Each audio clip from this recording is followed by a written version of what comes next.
പ്രിയമുള്ള മുഅ്മിനീങ്ങളെ,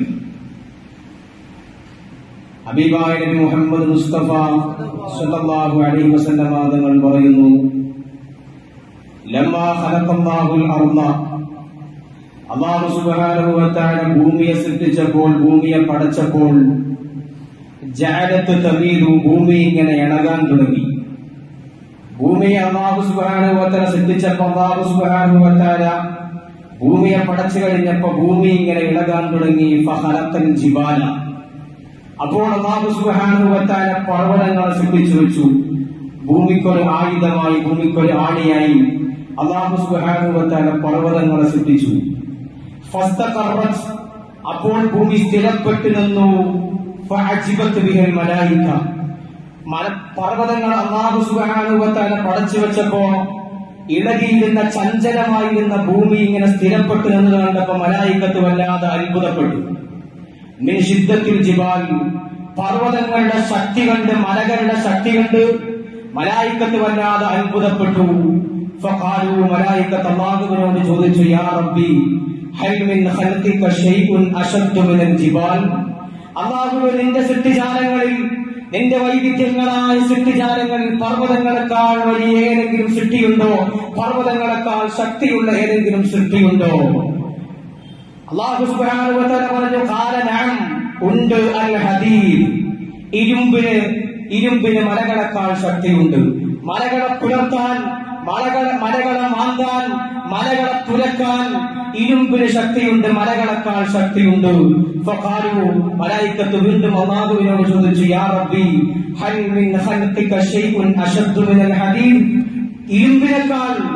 ഇരുമ്പിനേക്കാൾ ശക്തിയുള്ള മറ്റെന്തെങ്കിലും ജീവജാലങ്ങൾ, എന്തെങ്കിലും സൃഷ്ടികൾ നിന്റെ സൃഷ്ടിജാലങ്ങളിൽ ഉണ്ടോ എന്ന് അല്ലാഹു സുബ്ഹാനഹു വ തആല അയോട് മലായികത്ത് ചോദിച്ചു.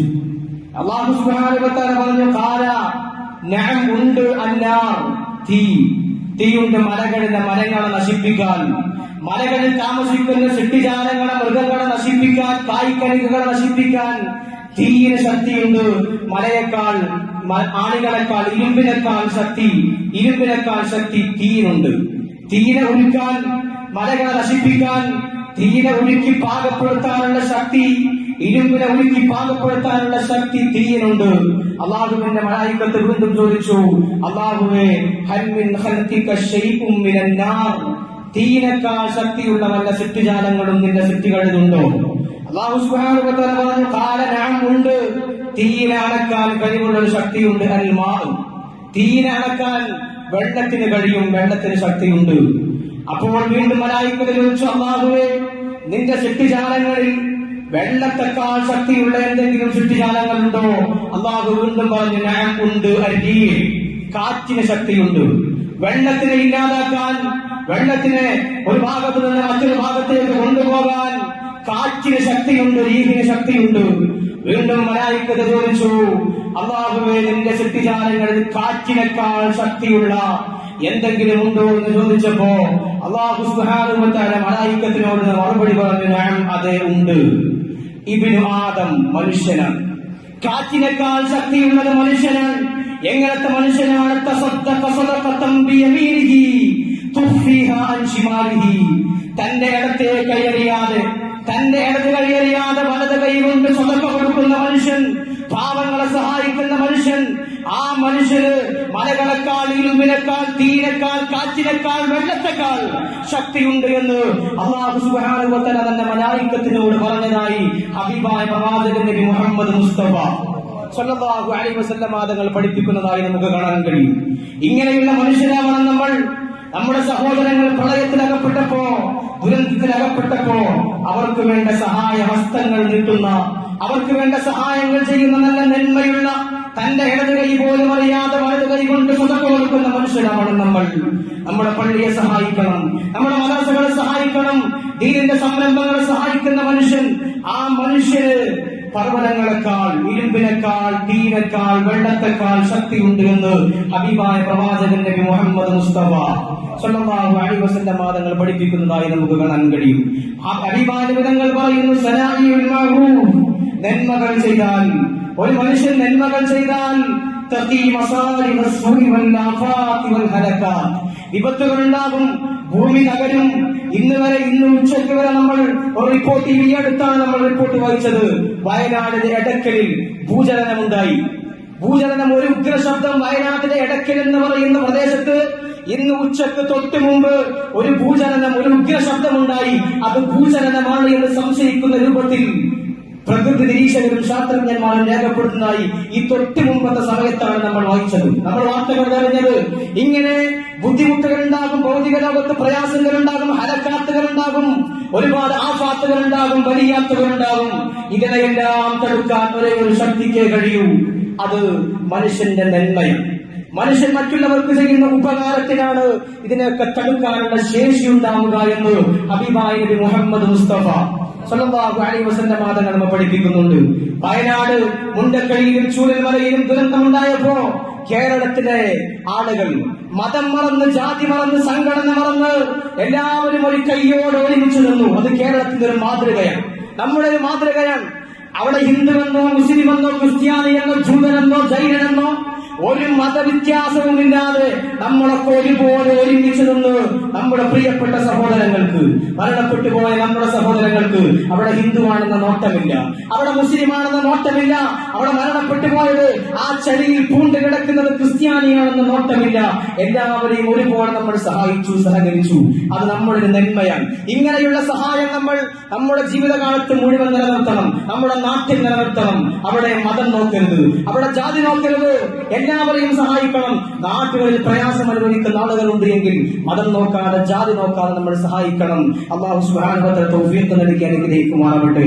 ഈ ദുരന്തകാലത്ത് നമ്മളൊക്കെ ഒരുമിച്ച് നിന്നപ്പോ, ഈ ദുരന്തകാലത്തും ചില ആളുകൾ പ്രത്യേക ദുരന്തങ്ങളായി തീർന്നു. നമ്മളൊക്കെ കണ്ടതാണ്. ദുരന്തകാലത്ത് എല്ലാവരും സഹായഹസ്തങ്ങളുമായി മുന്നോട്ട് വന്നപ്പോ ചിലർ സ്വയം ദുരന്തങ്ങളായി. സോഷ്യൽ മീഡിയകളിൽ, പത്രമാധ്യമങ്ങളിൽ നമ്മൾ വായിച്ചതാണ്. ചില വർഗീയ വിഷജന്തുക്കൾ വിഷം ചീറ്റി ഇവിടെയുള്ള മതസംഘടനകൾ, ഇവിടെയുള്ള ആളുകൾ, ആ പാവപ്പെട്ട ആളുകൾക്ക് എല്ലാം മറന്ന് സന്നദ്ധ സേവകർ സ്വയം സമർപ്പിതരായപ്പോ അതിനെ പരിഹസിക്കാനും കളിയാക്കാനും സോഷ്യൽ മീഡിയയിൽ ചില വർഗീയ വിഷജന്തുക്കൾ രൂപപ്പെട്ടത് നമ്മൾ പ്രത്യേകമായി കണ്ടതാണ്. അവരെ നമ്മൾ മൈൻഡാക്കേണ്ടതില്ല, അവരെ നമ്മൾ പരിഗണിക്കേണ്ടതില്ല. മാത്രമല്ല, മറ്റൊരു വിഷജന്തുക്കൾ കൂടിയുണ്ടായി.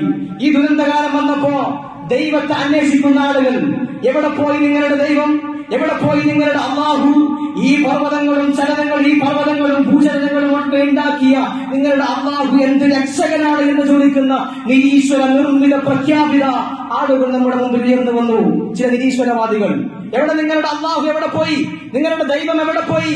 ആളുകളെ പച്ചക്കിട്ട് കൊല്ലുന്നതാണോ നിങ്ങളുടെ ദൈവം? നിങ്ങളുടെ ദൈവം ഇത്ര വലിയ ക്രൂരനാണോ എന്ന് ചോദിക്കുന്ന ചില ആളുകൾ, നിരീശ്വരവാദികൾ, ചില ബുദ്ധിയുണ്ട് എന്ന് അവകാശപ്പെടുന്ന, ഞങ്ങൾ യുക്തിവാദികളാണ് എന്ന് അവകാശപ്പെടുന്ന ചില യുക്തിയില്ലാത്ത ആളുകൾ, അവരിവിടെ ഉയർന്നു വന്നത് നമ്മളൊക്കെ കണ്ടതാണ്.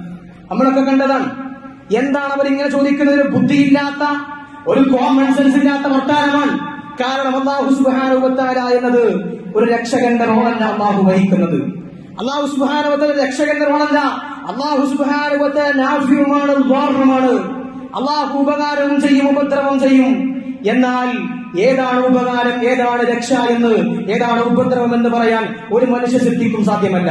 നമ്മുടെ കണ്ണ് വെച്ച് അളന്നാൽ ചിലപ്പോൾ എല്ലാം ദുരന്തമായിരിക്കും. ആരാണ് പറഞ്ഞത് വയനാട് ദുരന്തത്തിൽ മരിച്ച ആളുകൾക്കൊക്കെ ശിക്ഷയാണ് കിട്ടിയത്? അവരൊക്കെ അള്ളാഹുവിന്റെ ശിക്ഷയാണ് കിട്ടിയത്, അവർക്കൊക്കെ അള്ളാഹുവിന്റെ ഉപദ്രവമാണ് കിട്ടിയത് എന്ന് ആരാണ് പറഞ്ഞത്? എന്താണ് രക്ഷയുടെ മാനദണ്ഡം? എന്താണ് രക്ഷയുടെ മാനദണ്ഡം? നമ്മുടെ ചെറിയ കണ്ണുകൊണ്ടളന്നാൽ ഒരിക്കലും രക്ഷയെ നിർവചിക്കാൻ കഴിയില്ല. നമ്മുടെ കണ്ണുകൊണ്ടളന്നാൽ രക്ഷയെ നിർവചിക്കാൻ കഴിയില്ല. God has the picture, we just have the pixel. നമ്മളുടെ മുമ്പിലുള്ളത് ഒരു ചിത്രത്തിന്റെ ചെറിയ ഭാഗം മാത്രമാണ്.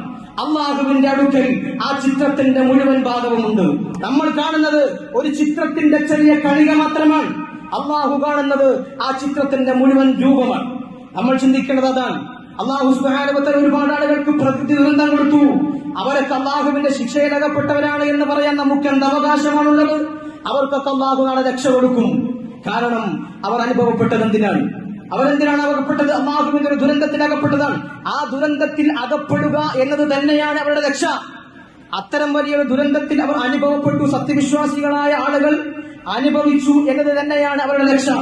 കാരണം എങ്ങനെയോ മരണപ്പെട്ടു പോകേണ്ട ആളുകൾ, സാധാരണ സാധാരണ ആളുകളെ പോലെ മരണപ്പെട്ടു പോകേണ്ട ആളുകൾ ഒരു പ്രകൃതി ദുരന്തത്തിൽ അല്ലെങ്കിൽ ഒരു അപകടത്തിൽ മരണപ്പെട്ടു പോയാൽ അവർക്ക് ലഭിക്കുന്ന പ്രതിഫലം എത്രയാണ്? അവർ ഷഹീദീങ്ങളാണ് എന്നാണ് വിശുദ്ധമാക്കപ്പെട്ട ഇസ്ലാമിന്റെ അധ്യാപനം. അശ്ശുഹദാഉ ഖംസ, ഷഹീദുമാർ 5 വിഭാഗമുണ്ട്. അൽ മത്ഊൻ, ഒന്ന് പ്ലേഗ് ബാധിച്ച് മരിച്ച ആളുകൾ ഷഹീദാണ്. രോഗങ്ങൾ വന്ന് പകർച്ചവ്യാധികൾ വന്ന് മരണപ്പെട്ട ആളുകൾ ഷഹീദാണ്. ഹബീബായ നബി തങ്ങൾ പഠിപ്പിക്കുന്നുണ്ട്. പിന്നെയോ വൽ മബ്തൂൻ, വയറ് സംബന്ധമായ അസുഖം വന്ന് മരണപ്പെട്ട ആളുകൾ ഷഹീദാണ്. വൽ ഗരീഖ്, മുങ്ങി മരിച്ച ആളുകൾ ഷഹീദാണ്. വസ്വാഹിബുൽ ഹദ്മി ഷഹീദ്, ഭൂകമ്പമുണ്ടായി, ഭൂചലനമുണ്ടായി, കെട്ടിടങ്ങൾ തകർന്നുപോയി മരണപ്പെട്ട ആളുകൾ ഷഹീദാണ് എന്നാണ് വിശുദ്ധമാക്കപ്പെട്ട ഇസ്ലാം പറയുന്നത്. നമുക്ക് എങ്ങനെയാണ് രക്ഷ നിർവചിക്കാൻ കഴിയുക? അവരൊക്കെ ശിക്ഷിക്കപ്പെട്ട ആളുകളാണ് എന്ന് പറയാൻ നമുക്ക് കഴിയില്ല. ഒരു പക്ഷേ അവരുടെ രക്ഷ മുഴുവൻ അവരുടെ ആ മരണത്തിലായിരിക്കും. അല്ലാഹു സുബ്ഹാനഹു വ തആല അവർക്ക് കൊടുത്ത ആ രക്ഷയിലായി, ആ ശിക്ഷയില, ആ പ്രയാസത്തിലായിരിക്കും. അല്ലാഹു സുബ്ഹാനഹു വ തആല നമുക്ക് എല്ലാവർക്കും ഖൈർ പ്രദാനം ചെയ്യുമാറാവട്ടെ. പ്രയാസങ്ങൾ വരുമ്പോഴെല്ലാം മനുഷ്യൻ അവലംബമായി കാണുന്നത് അല്ലാഹുവിനെയാണ്. അല്ലാഹുവുണ്ട്. ഞാൻ ഈ സഹിക്കുന്ന പ്രതിഫലത്തിന്, ഞാൻ ഈ സഹിക്കുന്ന ത്യാഗത്തിന്, പ്രശ്നങ്ങൾക്ക്, പ്രതിസന്ധികൾക്ക് അല്ലാഹു ഉണ്ട്. അല്ലാഹു എനിക്ക് പ്രതിഫലം നൽകും, തരും എന്നൊരു ചിന്തയാണ് ഏതൊരു സത്യവിശ്വാസിയുടെ മനസ്സിലുണ്ടാവുക. അത് ഒരു സത്യവിശ്വാസിക്ക് ആശ്വാസം പകരുകയാണ്. ഒരു യുക്തിവാദിക്ക് അത് ആശ്വാസം നൽകില്ല. ഒരു യുക്തിവാദിക്ക് ഒരിക്കലും അത് ആശ്വാസം നൽകില്ല. കാരണം യുക്തിവാദിക്ക് ഈ ഭൗതിക ലോകം മാത്രമാണുള്ളത്. ഈ ഭൗതിക ലോകം മാത്രമാണുള്ളത്. അദ്ദേഹത്തിന് ഒരു ശിക്ഷ വന്നാൽ അതൊരു പ്രയാസമായി തോന്നും. പക്ഷെ ഒരു സത്യവിശ്വാസി സംബന്ധിച്ചിടത്തോളം അതൊരിക്കലും പ്രയാസമല്ല. കാരണം ആ പ്രയാസത്തിന്, ത്യാഗത്തിന് അല്ലാഹുവിന്റെ മുമ്പിൽ സ്വയം സമർപ്പിതനായാൽ, ക്ഷമിച്ച് കൈകാര്യം ചെയ്താൽ, നാളെ മരണപ്പെട്ട് അല്ലാഹുവിന്റെ മുമ്പിൽ ചെല്ലുമ്പോൾ അല്ലാഹു അതിന് പ്രതിഫലം നൽകും എന്ന ഒരു ഉത്തമ വിശ്വാസമാണ് ഏതൊരു സത്യവിശ്വാസിക്കുമുള്ളത്. അല്ലാഹു സുബ്ഹാനഹു വ തആല നമുക്ക് ക്ഷമിക്കാനുള്ള തൗഫീഖ് നൽകി അനുഗ്രഹിക്കുമാറാവട്ടെ. അല്ലാഹു സുബ്ഹാനഹു വ തആല നമുക്ക് ക്ഷമ നൽകി അനുഗ്രഹിക്കുമാറാവട്ടെ. ഏറ്റവും വലിയ ദുരന്തങ്ങൾ അനുഭവിച്ചത് നമ്മളൊന്നും ഒരു ദുരന്തവും അനുഭവിച്ചിട്ടില്ല. ഹബീബായ നബി തങ്ങളുടെ ജീവിതം നമ്മൾ പരിശോധിച്ച് നോക്കണം. എത്ര വലിയ പ്രയാസങ്ങൾ അനുഭവപ്പെട്ടു. എല്ലാം ഉപേക്ഷിച്ച് മക്കയിൽ നിന്ന് മദീനയിലേക്ക് പലായനം ചെയ്തു. തീർന്നില്ലല്ലോ. ഹബീബായ നബി തങ്ങൾ തന്റെ ആദർശത്തിന് വേണ്ടി എല്ലാം ത്യജിച്ചു, തകിച്ചു. നബി തങ്ങളുടെ ജീവിതകാലത്ത് ഒരുപാട് മക്കൾ മരണപ്പെട്ടു പോയി. ഒരുപാട് മക്കൾ ജീവിച്ചിരിപ്പുള്ളത് ഫാത്തിമ ബീവി മാത്രം. ബാക്കിയുള്ള മക്കളൊക്കെ മക്കളുടെ ഭൗതിക ശരീരത്തെ ഖബറിലേക്ക് ഇറക്കി വെച്ച ഉപ്പയാണ് ഹബീബായ നബി മുഹമ്മദ് മുസ്തഫ സല്ലല്ലാഹു അലൈഹി വസല്ലം. അത്ര വലിയ ബുദ്ധിമുട്ടുകളും പ്രയാസങ്ങളും ഒന്നും ആരും അനുഭവിച്ചിട്ടുണ്ടാവില്ല. അതുകൊണ്ട് ഹബീബായ നബി തങ്ങളെ നമ്മൾ മാതൃകയാക്കണം. അല്ലാഹു സുബ്ഹാനഹു വ തആല തൗഫീഖ് നൽകി അനുഗ്രഹിക്കട്ടെ. ഞാൻ കൂടുതലൊന്നും നീട്ടി പറയുന്നില്ല. അല്ലാഹു സുബ്ഹാനഹു വ തആല നന്മകളുടെ ഭാഗമാക്കാൻ നമുക്ക് എല്ലാവർക്കും തൗഫീഖ് നൽകി അനുഗ്രഹിക്കട്ടെ.